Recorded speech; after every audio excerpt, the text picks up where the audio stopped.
Hello, welcome, सत श्री अकाल, आदाब, नमस्कार। आप सबका स्वागत है खेल खेल में के इस नए एपिसोड में।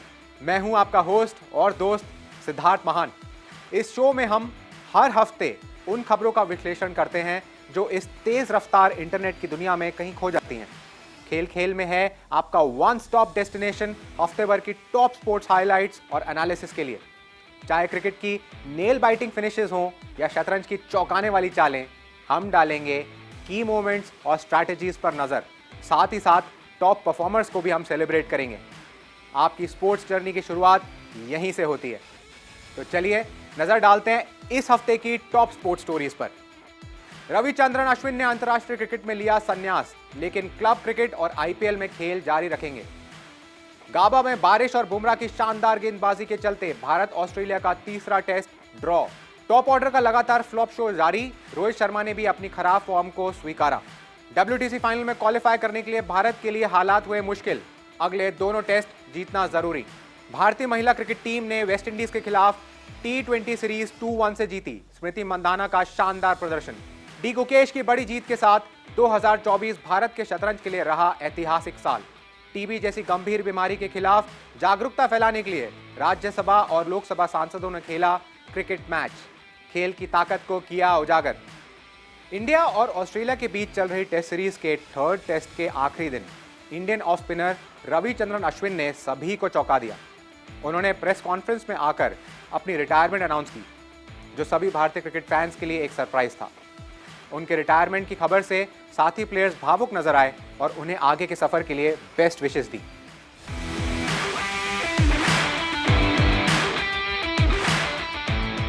पिछले हफ्ते गाबा का मैदान सिर्फ एक टेस्ट का गवाह नहीं, बल्कि भारतीय क्रिकेट के एक युग के अंत की शुरुआत भी कर गया। रविचंद्रन अश्विन, भारत के सबसे कामयाब स्पिनर्स में से एक, ने प्रेस कॉन्फ्रेंस में इंटरनेशनल क्रिकेट से रिटायरमेंट लेने का अनाउंसमेंट किया। This will be my last day as an Indian cricketer in all formats at the international level. I do feel there's a bit of punch left in me as a cricketer, but I would like to expose and probably showcase that in club level cricket. But this will be the last day. Ashwin Bharat के legend के रूप में याद किए जाएंगे। अपने 13 साल के अंतर्राष्ट्रीय करियर में उन्होंने 765 विकेट चटकाए। वो अनिल कुंबले के बाद भारत के दूसरे सबसे ज्यादा विकेट लेने वाले गेंदबाज हैं। 106 टेस्ट में 537 विकेट, 37 बार 5 विकेट एक पारी में। ये आंकड़े उनके असाधारण कौशल का सबूत हैं।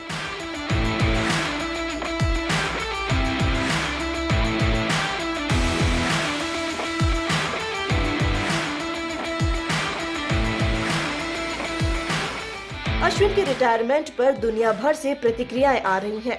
पूर्व खिलाड़ियों ने उन्हें एक मैच विनर और भारत का सच्चा चैंपियन करार दिया। Wow, he has been a very strong-willed, total grit, never say die attitude, very disciplined, very dedicated and determined cricketer. A great all-rounder which Indian team has been benefited with. Ashwin के चेन्नई पहुंचने पर भी उनका भव्य स्वागत हुआ। उन्होंने अपने फैंस को यह कहकर खुश किया कि वो अभी लंबे समय तक क्लब क्रिकेट और आईपीएल खेलते रहेंगे। I think that part of me is still burning bright. I'm going to play for CSK and don't be surprised if I try and aspire to play for as long as I can. Ravichandran Ashwin ने भारतीय cricket को नई ऊंचाइयों पर पहुंचाया है। उनके अनुभव और योगदान की कमी हमेशा खलेगी। अश्विन कह रहे हैं कि अभी उनमें काफी क्रिकेट बाकी है। अश्विन के पिता ने भी उनके चेन्नई लौटने के बाद बयान दिया, पर हम उस कंट्रोवर्सी में नहीं पड़ेंगे। आगे बढ़ते हैं। अश्विन अपनी मर्जी से रिटायर हुए या नहीं, जो बात पक्की है वो ये है कि अश्विन ने क्रिकेट के मैदान पर एक अलग ही लेगेसी छोड़ी है। बहरहाल ब्रिस्बेन में भारत ने मुश्किल से ऑस्ट्रेलिया के खिलाफ तीसरा टेस्ट मैच ड्रॉ कराया। बारिश और जसप्रीत बुमराह के शानदार प्रदर्शन ने ये ड्रॉ संभव तो बनाया, लेकिन भारतीय बल्लेबाजों का कमजोर प्रदर्शन टीम के लिए अभी भी बड़ी चिंता है।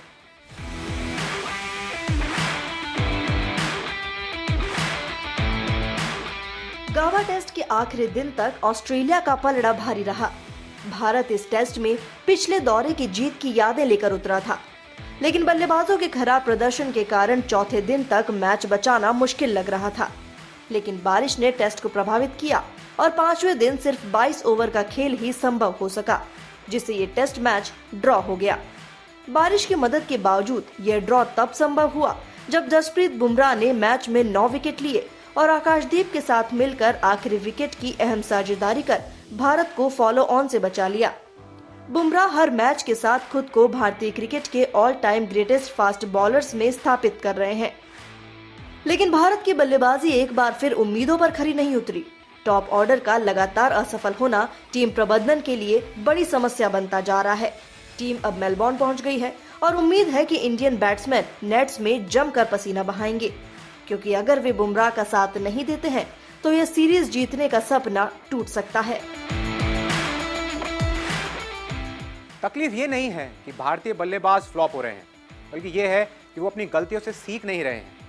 इस लिस्ट में सबसे ऊपर नाम होगा विराट कोहली और रोहित शर्मा का, जो बार बार एक ही तरह से आउट हो रहे हैं। विराट ऑफ स्टंप से बाहर जाती गेंद को छेड़ देते हैं और स्लिप्स में कैच हो जाते हैं।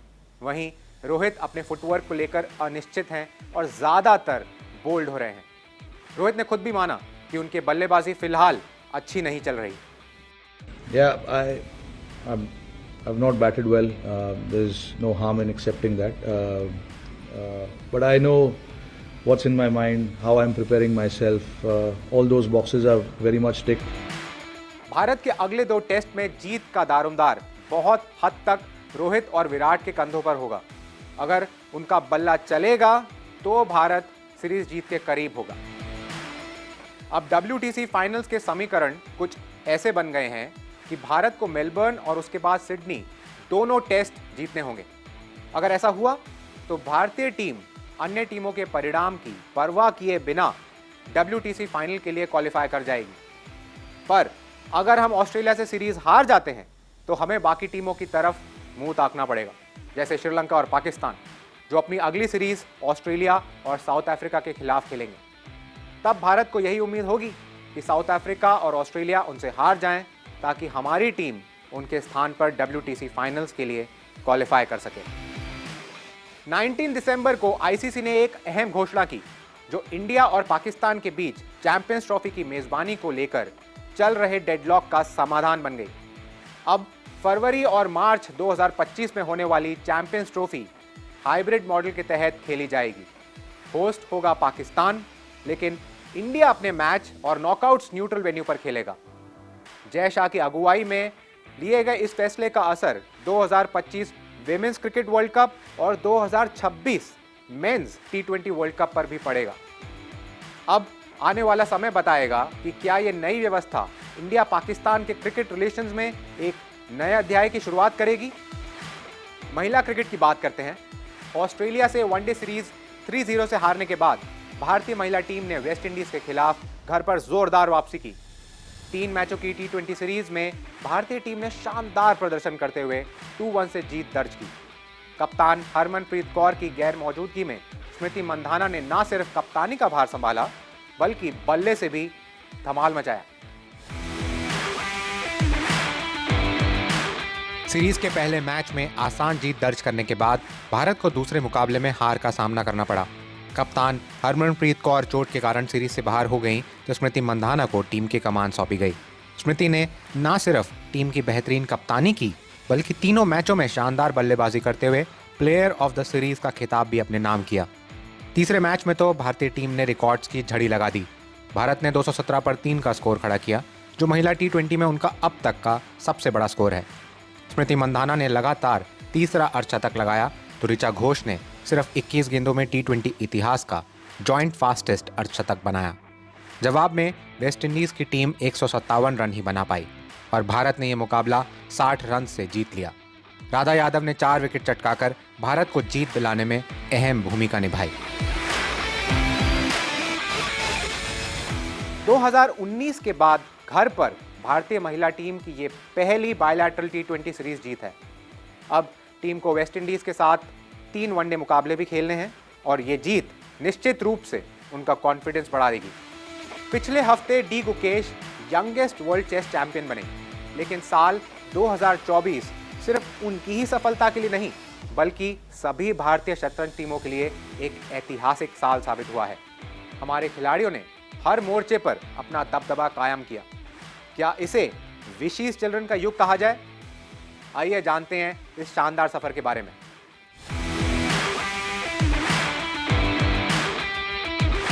साल की शुरुआत हुई कैंडिडेट्स टूर्नामेंट से, जो शतरंज में वर्ल्ड चैंपियन बनने की पहली सीढ़ी है।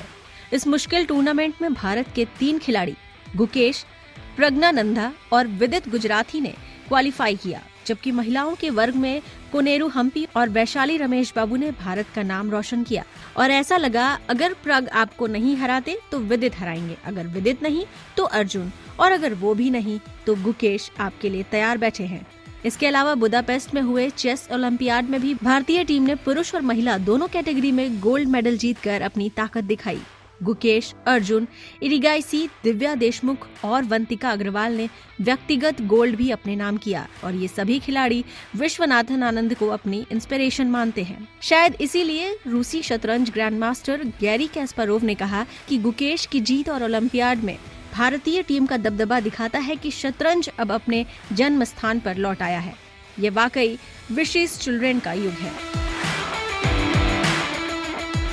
शतरंज में भारत का ये दबदबा साबित करता है कि हम अब वापस चेस के सुपर पावर बनते जा रहे हैं, और आने वाले सालों में ये दबदबा लगता है और भी मजबूत होगा। जब राजनीति के मैदान से हटकर संसद के खिलाड़ी क्रिकेट के मैदान पर उतरें तो नज़ारा कुछ खास ही बनता है। दिल्ली के मेजर ध्यानचंद स्टेडियम में हाल ही में एक अनोखा दृश्य देखने को मिला, जब राजनीति में अक्सर एक दूसरे के खिलाफ रहने वाले सांसद इस बार बैट और बॉल के साथ एकजुट दिखे। लोकसभा और राज्यसभा के सांसदों ने एक दोस्ताना क्रिकेट मैच खेला, जिसका मकसद था टीबी जैसी गंभीर बीमारी के खिलाफ जागरूकता फैलाना। हमारा प्रयास सांसदों के मैच करने का ये था कि अब ज्यादा से ज्यादा जागरूकता हो और हम टीबी मुक्त भारत, जो लक्ष्य माननीय प्रधानमंत्री मोदी ने रखा, उसको पूरा कर सकें। 2020 ओवर के इस मैच में राजनीति के कट्टर प्रतिद्वंदी सांसद एकजुटता का संदेश देते नजर आए, जो दर्शाता है कि खेल सिर्फ मनोरंजन ही नहीं, बल्कि महत्वपूर्ण मुद्दों पर जागरूकता फैलाने का एक स्ट्रॉन्ग मीडियम है। तो ये थी इस हफ्ते की खास स्पोर्ट्स अपडेट्स। खेलते रहिए, सीखते रहिए और जिंदगी के मैदान पे खुद के रिकॉर्ड्स बनाते रहिए। हम मिलेंगे अगले हफ्ते, और याद रहे हमारे special segment sports time machine के लिए हमसे सोशल मीडिया पर हर शाम जुड़े, जहां हम आपको मिलेंगे स्पोर्ट्स के फैक्ट्स और कुछ अनोखी कहानियों के साथ। अगले हफ्ते हम फिर मिलेंगे। देखते रहिए खेल खेल में विद सिद्धार्थ महान।